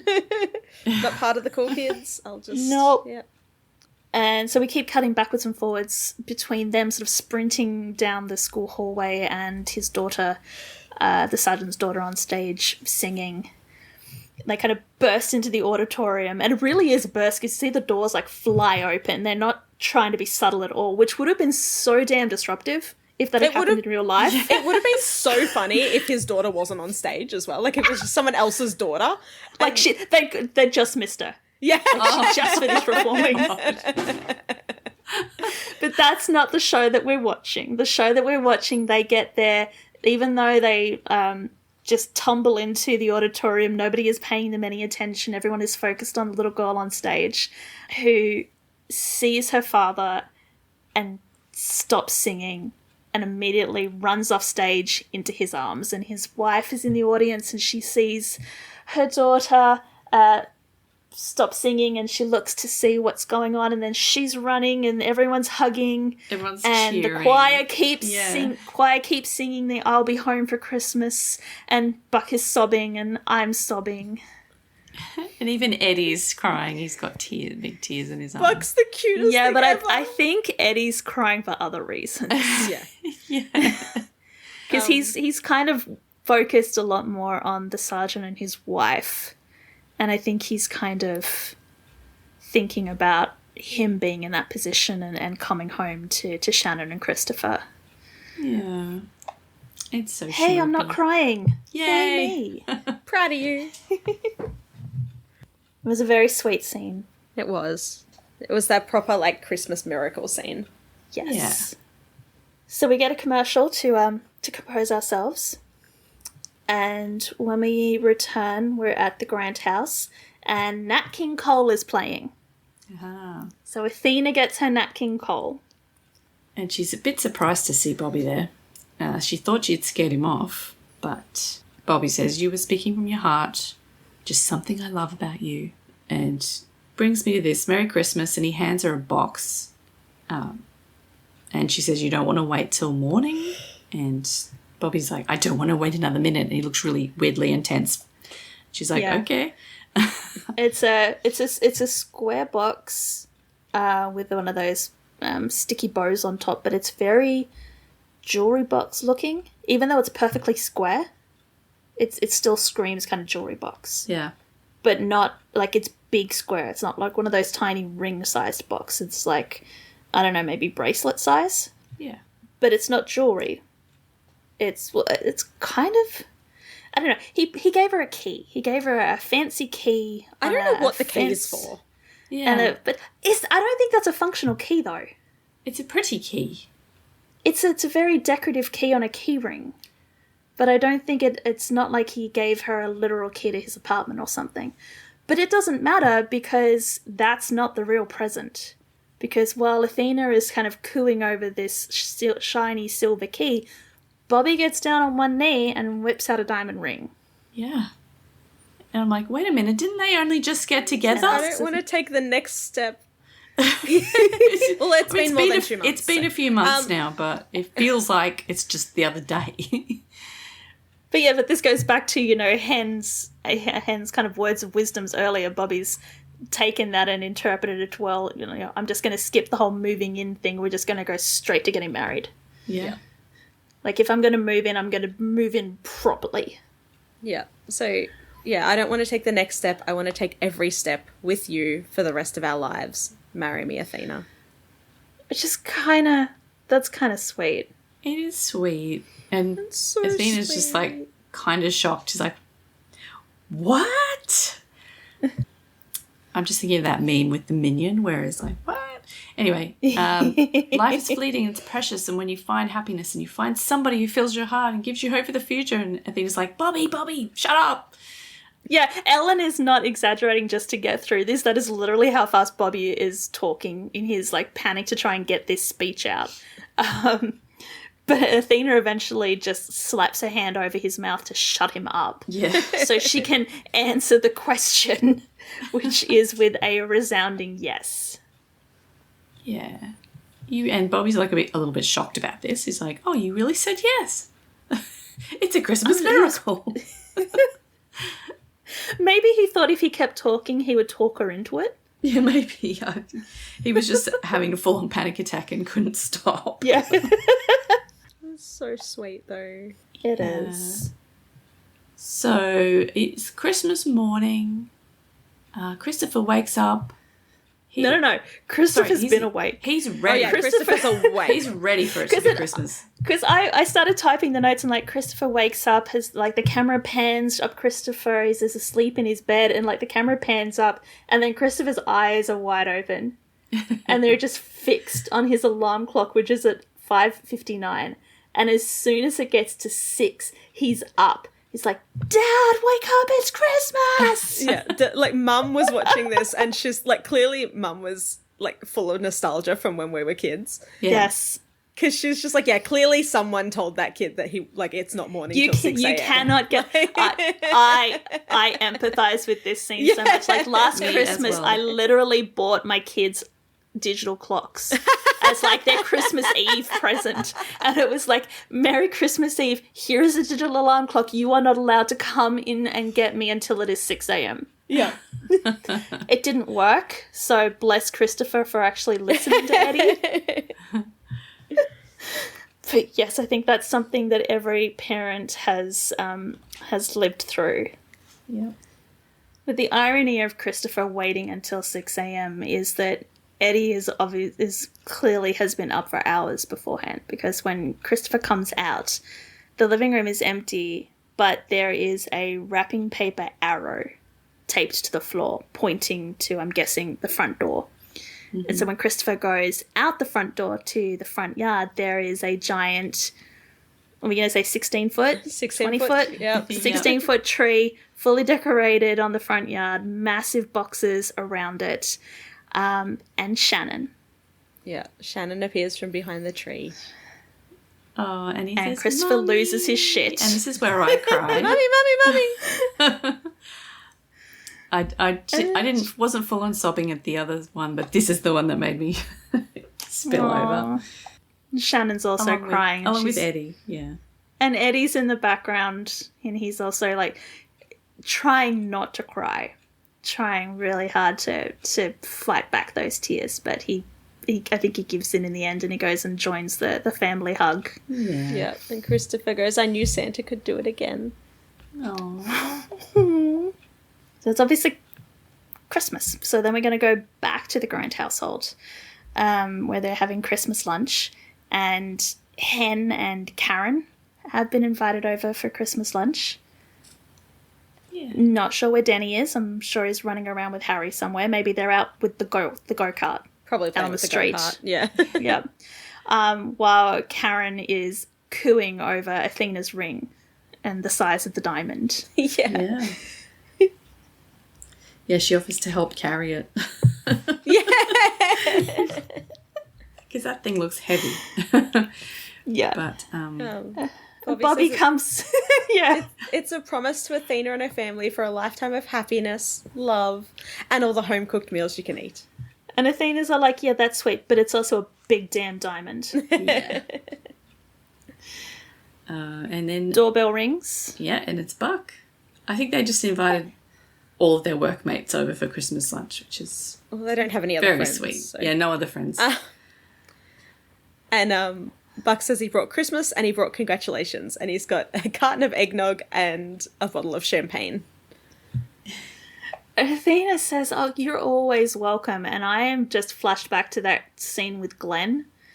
And I'm going, is that your yes, you are actually always welcome? Or are you just saying that because that's the polite thing to say? She's got to be nice to her stepson. Yeah, apparently, but she doesn't look like she's happy about it. Well, or maybe that's just me reading into it. She's got to be careful saying that kind of thing to Buck, because he will show up and then not leave.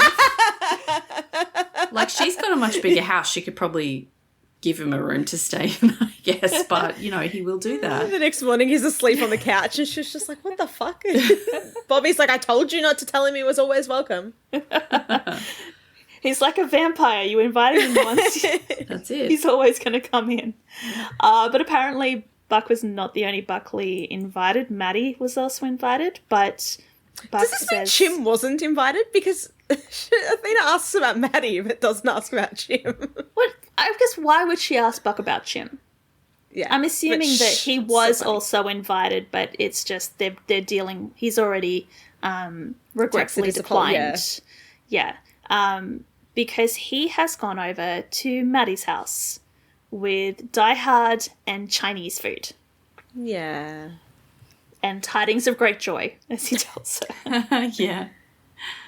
So Maddie apologizes about the tree, and Chim says Christmas is supposed to be about feeling safe and warm with the people you care about. That's the gift. What it's wrapped in doesn't matter. Who needs a tree? And Maddie's like, and lets Chim in. I do. And the noble fir that Chim picked out is in the corner of Maddie's living room, and it's covered in lights and decorations. And Maddie's like, I didn't steal it. Someone left it on the sidewalk. Like, who does that? Who just leaves trees on sidewalks? So yeah, it's the same one. And she starts apologizing. She's like, I didn't have a lot of time. It's not perfect. And Chim is just immediately, it doesn't need to be perfect. It's beautiful. And you can just see her start to relax a little bit. And he ain't looking at the tree when he says that. No, I know, but she doesn't know that because she's standing in front of him slightly. Oh. She just thinks that he's talking about the tree, and we understand why in a second, because she talks about how Christmas with Doug was always about, it was performance. Everything had to be perfect with him. So for Chim to say that it doesn't have to be perfect and it's beautiful just the way it is, that's so diametrically opposed to what she's been used to for the last couple of years, that I think that's like it's no wonder she falls in love with him. Yeah. And she says last year was her worst Christmas ever, but maybe also her best, because that's the day she decided to leave. And then we get a flashback to last Christmas. And not last Christmas in the fun wham way, but like in the last unfun Christmas. wham way. And the so The womp way. Whamageddon way.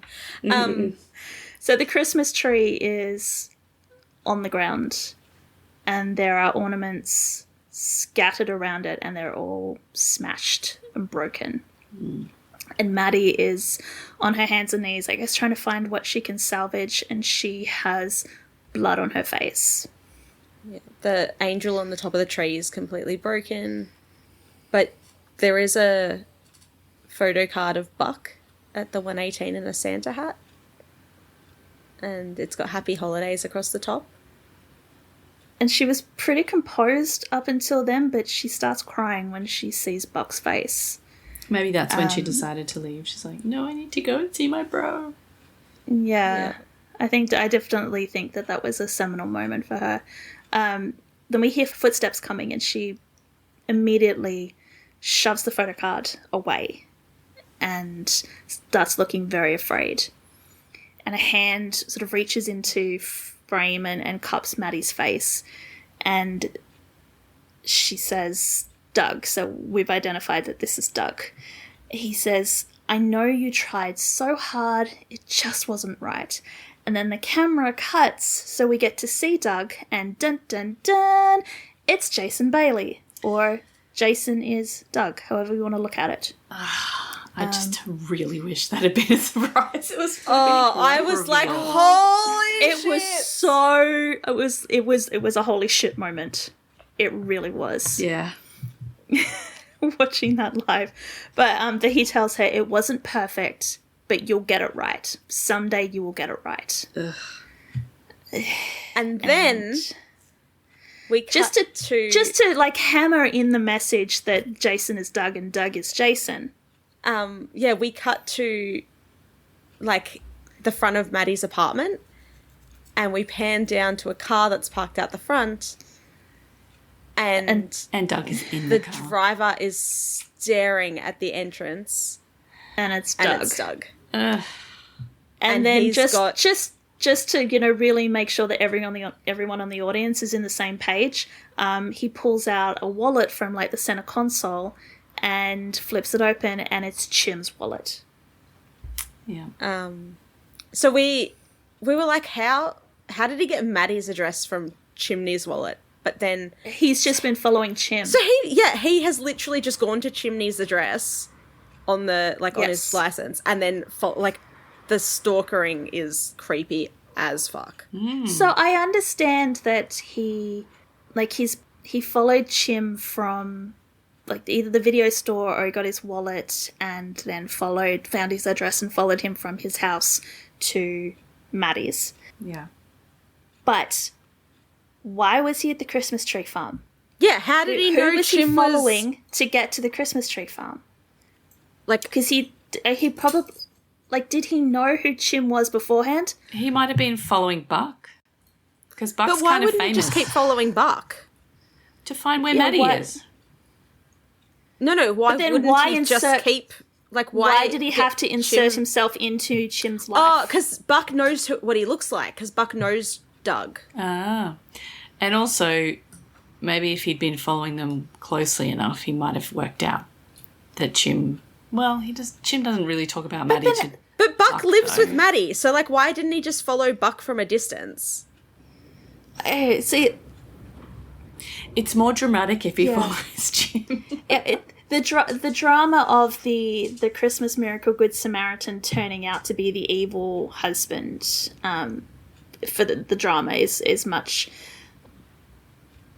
better story. But yeah, you really can't think about how Doug got to be that Christmas miracle at the Christmas farm because it does not make sense. And if he's following Chim, why does he need Chim's wallet? Why can't he just literally keep following him? Yeah. Or, like, stick a tracker on his car or if he's something. managed to follow him all the way to, from his house to Maddie's house. Yeah. Then he's followed him from the Christmas tree farm to the video store? I don't know. I know. Really? No, it's very dramatic. It's very effective. It's very nonsensical. But yeah, that is where the episode ends, with Doug sitting outside Maddie's apartment, clearly knowing that is Maddie's apartment and that Chim is in there with Maddie. And then the show goes on hiatus for 4 months. It's so rough. Yeah. It's like cliffhanger. It's like, Merry Christmas, everyone. We're going to let you just stew on the fact that Maddie's abusive husband has found her.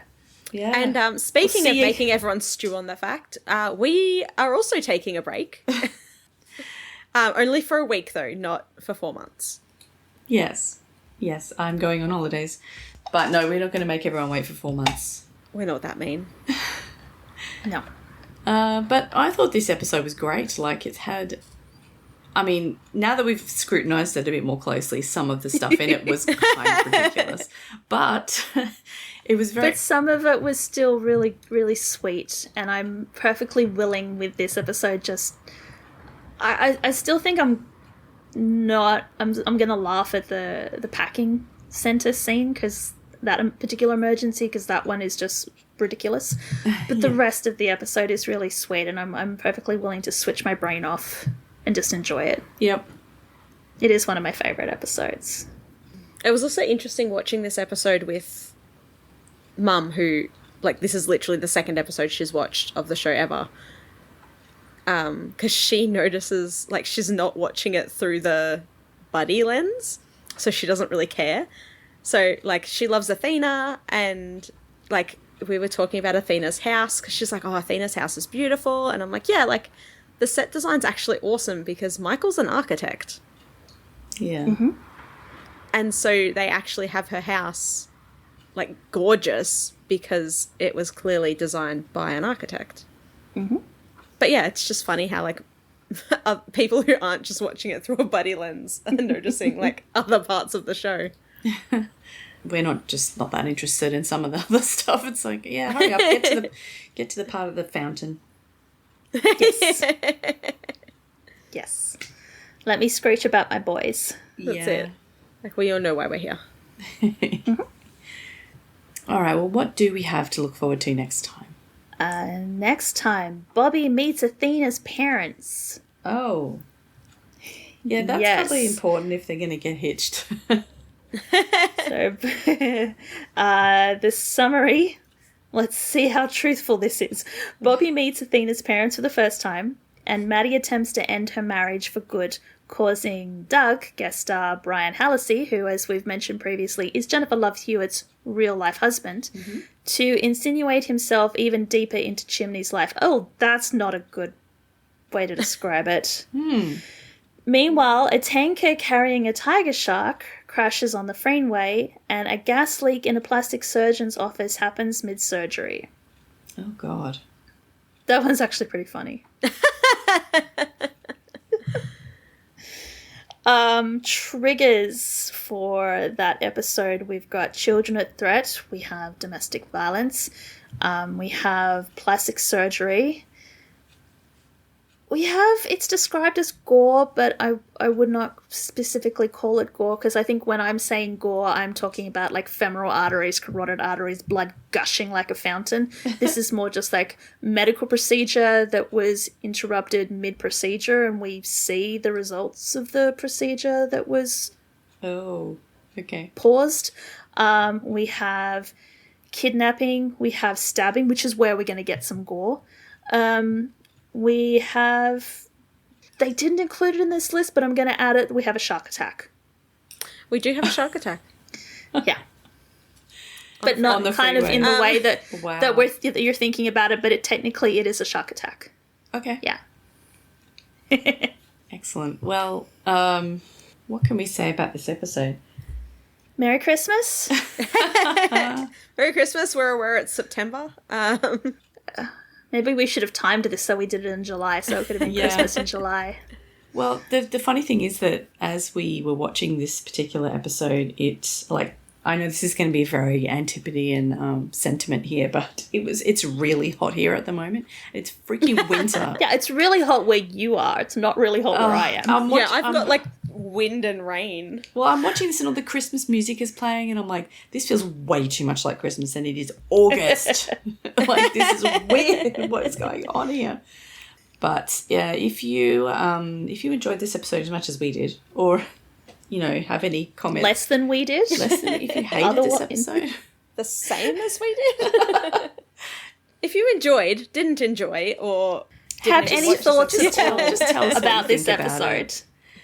If you also screamed at the fountain scene and yeah. If you're also a passenger princess, write in.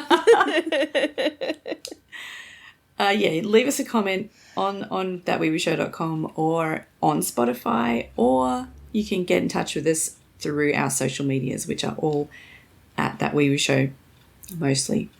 And don't forget, you can subscribe to our podcast on YouTube now as well, if that's the way that you listen to podcasts. Thanks everyone for listening, and we'll catch up with you in 2 weeks' time for episode 11, which is called New Beginnings. See you then. Bye. Bye. 911 is a fictional show, but many of the situations portrayed happen in the real world too. If any of the topics we've discussed in this episode have affected you, please know you're not alone. You can call or text numbers in your country for help. Just Google crisis support in your location to find out the number. If you enjoy our podcast, you can help us out by leaving us a review on Spotify or your preferred listening app, and by sharing our social media posts. Find out more at thatweewooshow.com.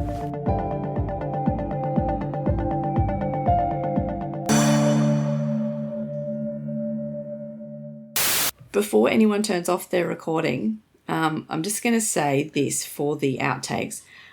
If I want to know if anyone actually listens to the outtakes. So if you are listening to this and you hear this, just go on social media on our Twitter or whatever and just say, I'm listening or something. Just say something really like vague. That lets us If you are know. listening to this, go find us on Twitter at That Weewoo Show, Instagram at That Weewoo Show, TikTok at That Weewoo Show, and leave us a comment of a fire engine emoji. A fire engine emoji. I like that. Let's see how many fire engine emojis we can get on our feed to see who is listening all the way to the end of the episode. Yeah, because if you're not, obviously you're not hearing this, but you're also missing out on some of our best stuff, Like how Hugh Jackman is actually uncle coded. Totally. Or my capybara song. Yeah, I mean, it's all good fun. Or I'm sure the random barking from my dogs. I don't know if I've got any random barking on there yet, but, there's time. Oh, this episode, well, Jesus Christ. Phoenix literally tried to climb a wall. Oh, dear.